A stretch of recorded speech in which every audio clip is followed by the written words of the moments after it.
Hey guys, how's it going? Today we're going to play with some Copic markers. I really generously got some of these for Christmas, so I thought it would be fun to whack them out and do a little video with it. I've never really used them for a whole illustration before, which is a little scary, but we're gonna see how we go.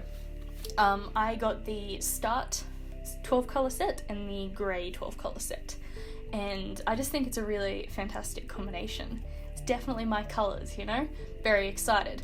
I'm also going to compare them to 3 Copic sketch markers that I've had for years, just to see what the difference is. I also picked up some bleed-proof paper to try this out on. I've never used marker paper before, but I figured I should probably take the dive, you know, if it's now or never really. When you open them up, they come with this little plastic divider thing, I assume for shipping, but just becomes very annoying after a while, so that's going in the bin. But otherwise, the packaging is really awesome, and this is probably the first marker packaging I'll ever keep, because you slide it into the lid and then it becomes a stand, and it's really awesome. The one thing I will say is that these are not suitable for travelling because they don't click in at all. Once you put the lid back on, it kind of just sits on it, and if you turn upside down, it'll just fall off, so bear that in mind. So these are both sets of Copic Ciao markers. The Start set has 11 colours and a colourless blender, and the grey set has 12 colours. They've both got a bullet nib and a soft brush nib type thing, exactly the same as the Copic sketch markers.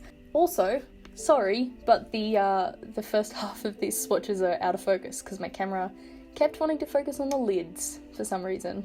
While we're on the lids, I did kind of like have a bit of a gander and see what the difference was between Ciao and Sketch in the Copic range, and basically what I found out was that Ciao is kind of their beginner range. It's the same ink and the same tip as the sketch marker. The difference with the sketch marker is that you can like change the tips if you want to, and also it comes in heaps of colours. I mean, the Ciao still comes in like 180 colours or something, but the sketch comes in something like 300 colours, and it's just a difference like that. And the final most interesting difference I found was the lids. Obviously it's a different shape, but these lids are actually designed with children in mind, which I thought was weird because who's buying their children expensive markers, but you know, you do you. And they're actually, the little holes in them are designed so that if someone swallows them accidentally, it doesn't completely block their airway, which I thought was fascinating. So yeah, there you go, bit of trivia, bit of Copic Ciao trivia. I also just wanted to quickly say a quiet sorry for this video being late. So far I've been pretty good about keeping to my Monday-Friday schedule, but work this week, my day job, has my roster kind of overlapped in a weird way, so I didn't really have much time off to do stuff like make videos or draw or be a human being, so yeah. So this video is going up on Tuesday, but I still feel like that's pretty good considering how much I've actually been at work in the past few days, so doing my best, out here doing my best. I also tried out the colourless blender. I've never used a colourless blender before. Also colourless is very hard to say.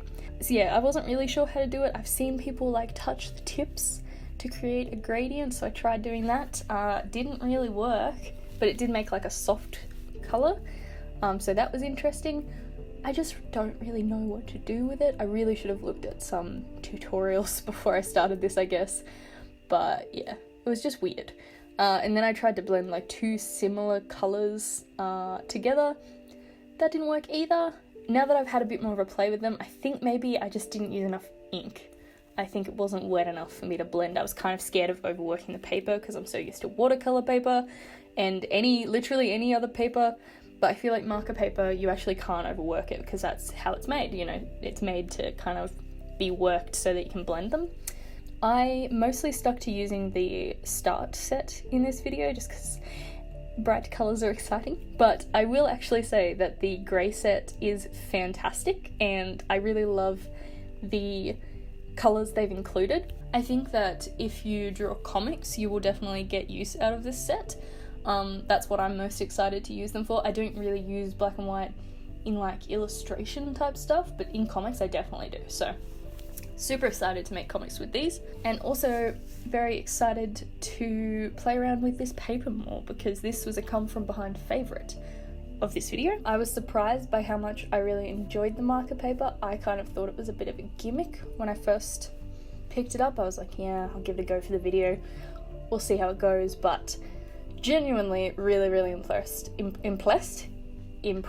with how this paper performed. After these, I just kind of swatched my Copic sketch markers down the middle just to see if there was a difference in the swatches, and happy to report there's no difference, which is great because even though the Copic Ciao is a cheaper version of a Copic marker, it's still expensive, you know, you don't want it to differ too much. The one thing I weirdly found was that my Copic sketch markers had a much softer brush tip than my Copic Ciaos. That could just be because they're old, but it's something to mention, I'm not sure. I also just wanted to try out different mediums on the marker paper to see how it performed, see how it moved around, did the pencil smudge, etc. The only thing it didn't go well with is my Tombow markers, because I guess they're water-based, but a light layer of the Milan marker worked out well. I also tried out my Sacro Pigma pens, because that's what I'm going to be lining my sketches with. I wanted to make sure that the pen itself didn't bleed, but also that like on top of a dried Copic marker it wouldn't bleed. And then I just like as a final wanted to check it using Copic marker on top of the pen, which I knew wouldn't work, but I just wanted to make sure. But yeah, I guess it's time to draw something, because that's what we're here for. The first thing that I wanted to play with is this new style I've been enjoying drawing the dogs, which is like this chunky, more cartoony style. So I decided to draw my dog Ted, who is an angel. Something I will say up front, this didn't turn out great, and it's not really the fault of the Copic markers. I tried to draw him in a more like realistic colouring way, and that was dumb of me because I'm not good at it, and I really should have just stuck to my like blocky kind of modern art style of colouring, but I didn't. I tried to like blend them together and it didn't really work. It still turned out cute, like once I line it, it kind of brings it all together, but yeah, German Shepherds have really hard markings. Excuse me? You're still cute, you're just hard to draw. They just have hard markings to draw, and I find it really difficult to translate them to my style. So yeah, not a fault of the pens. I find the pens to work really well, especially blending really similar colours together, like that sandy colour and the brighter, more tan colour. They blended together really beautifully on those front legs, and once I lined it, it all came together and he looked cute.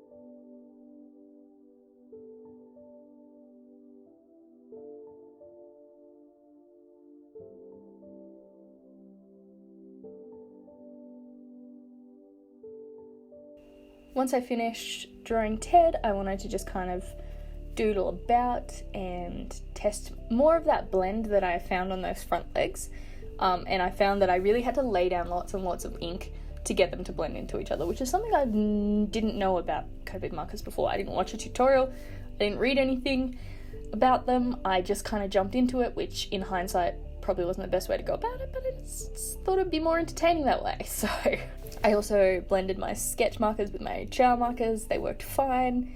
I mean, it's the same ink, so why wouldn't it?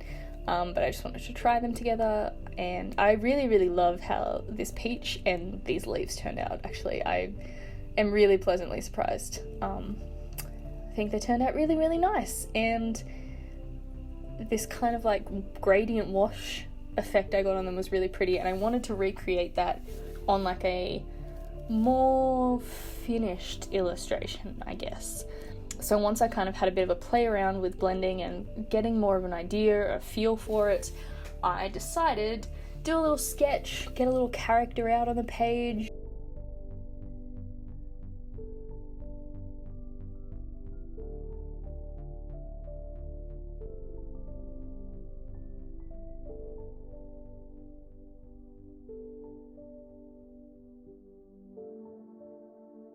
So for this girl, I pretty much used, I feel like almost every colour in the 12 start colour set.